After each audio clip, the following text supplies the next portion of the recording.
Statement from Coach Simpkins, and then open it up for questions from the student athletes. So. Oh wow, what to say? You know, we did exactly what we wanted to do early in the game. You know, you get runners on, you make Reinhardt throw pitches, you make her throw a lot of pitches, try to get pitches in the zone, hit balls hard, but we just weren't able to put anything across. You know, we stranded 14 runners, and I think the first 4 or 5 innings we stranded at least 2 each time. So.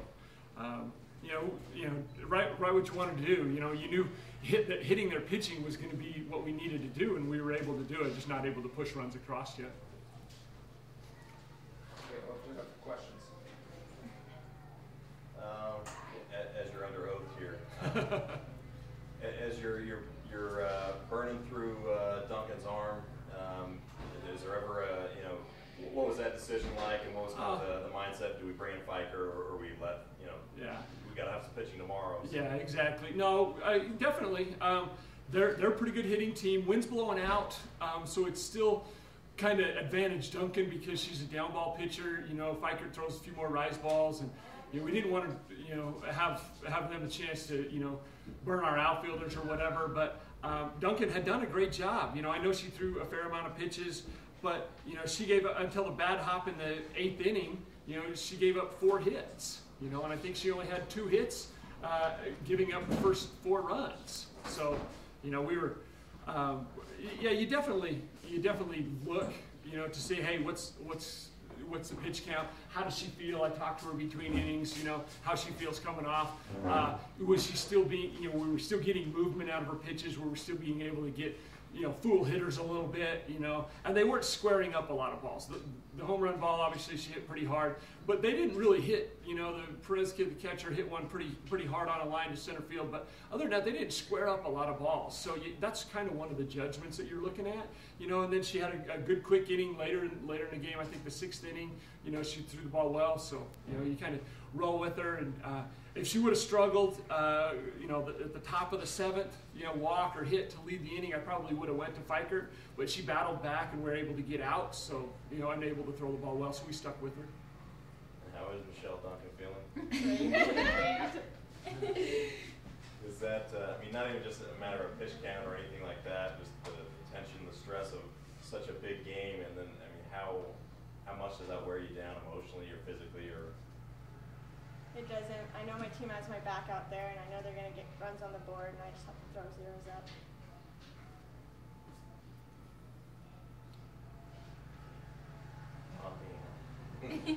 Duncan, take us through after the home run, you give up the home run, your demeanor looked to change a little bit on the mound. Talk about how you dug deep and kind of rebounded from that point, because from that point on you appeared to dominate. Yeah. When she hit that, I just took a deep breath, and I don't want it to get to me. You know, my team has my back, they're behind me, so I just really dug down and threw the best I could. Sheila, you want to take us through the 7th inning? See, Chavez gets on, Hine gets on, and then take us through, you know, a couple of those RBIs and the big one from Budge to tie the game up. I don't know who that scored. Is it Sherwin come in on that, or? It was me. Oh, okay. No, Will you take us through that, you know, that inning, to be a part of that inning? You got bases loaded, and it finally feels like, I mean, I don't know how it feels because you had runners all day, and then maybe it's starting to feel like, okay, this might actually happen for us. Just being a base runner on base, I have all the confidence in my team to move us and get the job done, and Budge got the job done, and I had to do my job as far as I can to home. And then, I mean, you see the play developing, the pitcher goes for the ball, she has a chance to maybe tag you, maybe get you at home, but she opts for first, and then that kind of, I don't know, seals the deal for you guys. But she's probably one of the best fielding pitchers that we see during the year. She, you know, she plays second base, but she doesn't pitch, so obviously she's a pretty good fielder. You know, and we had a squeeze on, and I knew, you know, you got to make the pitcher go left or right a little bit, or try to get one of your corners to field it. And I knew once it hopped the second time, she was going to beat it to the plate. So, you know, did a great job. Great job by Budge to get it down. That was huge. Sheila, prior to that, you had the 2-run double force a pitching change. Take us through that sequence.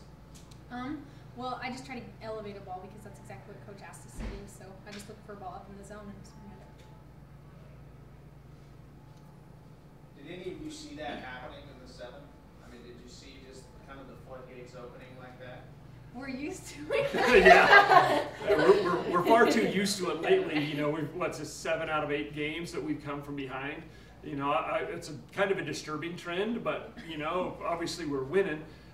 So yeah, you want to do it. We call it Buchanan style. You know, run rule in 5, but you know, it's never quite that easy. But you know, when we had so many hits, yeah, we felt like we had a chance. You know, we were always on base. We always had runners, and it's like, yeah, it's just a matter of time. You know, so you just don't give up and try to string some together, and we were able to do that. And you know, look for pitches, and we told them, look for pitches up in the zone. You know, she's a down ball pitcher, you know, very similar to Duncan, you know, lives on ground balls, lives on you chasing pitches out of the zone. And if you make her throw the ball up in the zone, you got a chance. If you chase pitches down in the zone, she's going to beat you.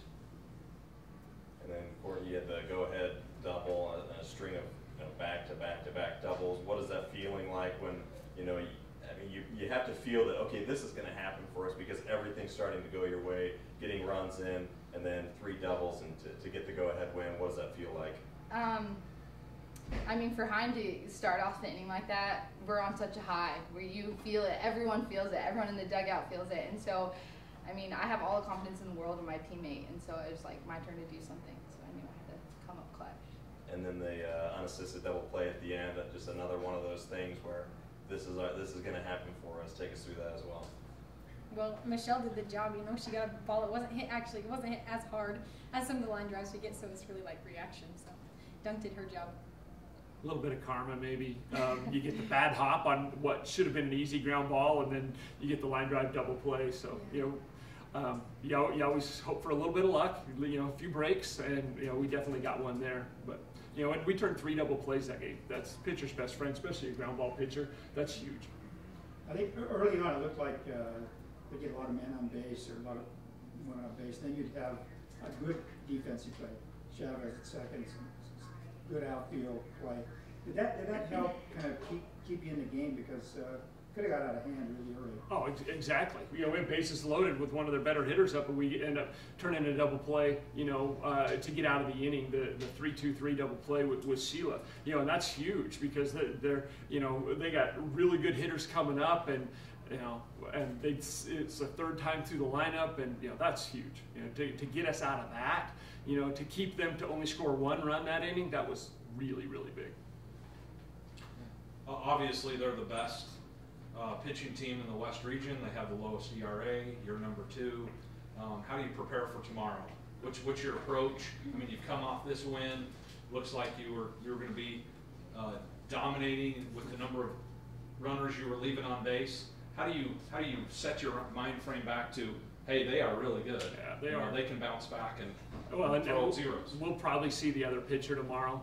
You know, that's what they did against Cal Baptist. They didn't want to throw her today, I'm sure. You know, they probably tried to get the win with Reinhardt and then throw Clarkson tomorrow. That was kind of what they've done in the past.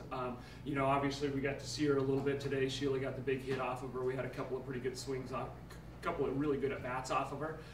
So you know, we'll see, but I would almost guarantee we'll see her. But you know, make people throw pitches in the zone. Don't chase pitches out of the zone. Be patient. You know, but if they throw it in the zone, get after it. And you know, we've done a really good job of not chasing pitches out of the zone. If we do that again tomorrow, we're going to be in good shape. Any more questions for Coach, the student athletes? All right. Congratulations. Great job, ladies. Thank you.